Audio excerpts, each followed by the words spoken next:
Before the cock crows, thou shalt thrice deny me. That thought came into my mind as I watched the Democrat convention, and I saw 3 calls for a vote, and I heard derision, laughter, and votes for the first time in that once great party against God and against the traditional interpretations of marriage and the family.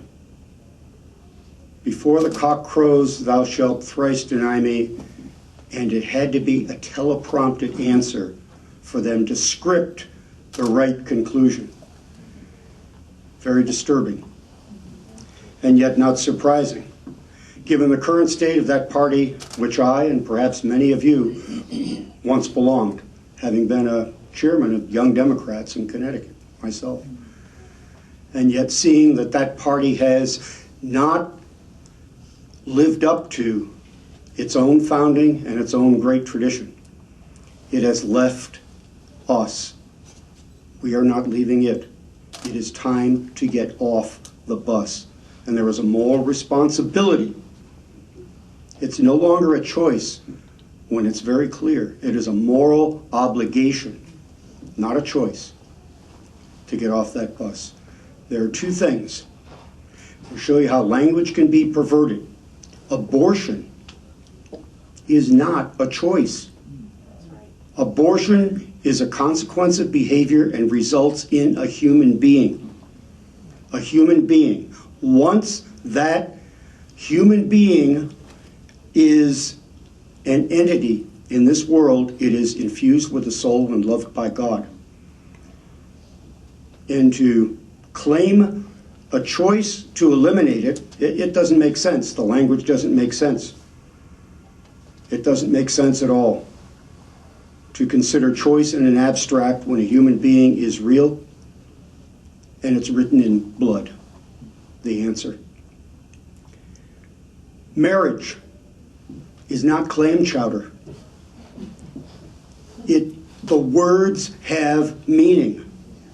The words have meaning. They cannot mean whatever we wish them to mean because we hope, or we in our arrogance, decide that it should mean something else. There are other relationships that the law can devise between partners and contracts. There is a whole body of law that can be debated back and forth on that. But you don't call marriage clam chowder and pretend that it tastes great when it is not. It simply is not. There's much more that each of us could come up here and say from our hearts. But the important point to recognize is that we, each of us, and the people who are monitoring this today for the media, have a personal responsibility.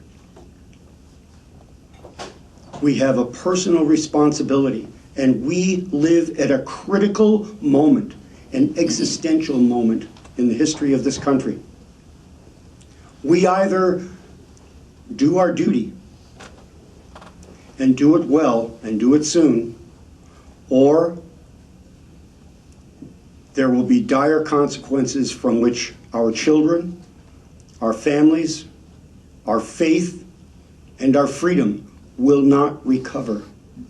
Will not recover. This is not poetry. This is not oratory. This is simple fact. It's also not clam chowder. Okay? I ask each of you to go back to the communities to which you belong and become leaders and enlist others to become leaders in this great cause. You are every bit as much as important as patriots who knelt together behind a stone wall on the way back to Boston and had a difference with a person to the left and to their right, but you had common cause. We have common cause. It is time to pick up that cause and to join together and act, not just talk, act. It is an obligation. It is our privilege to be called to this point in history. The burden is very heavy, but the duty is very clear.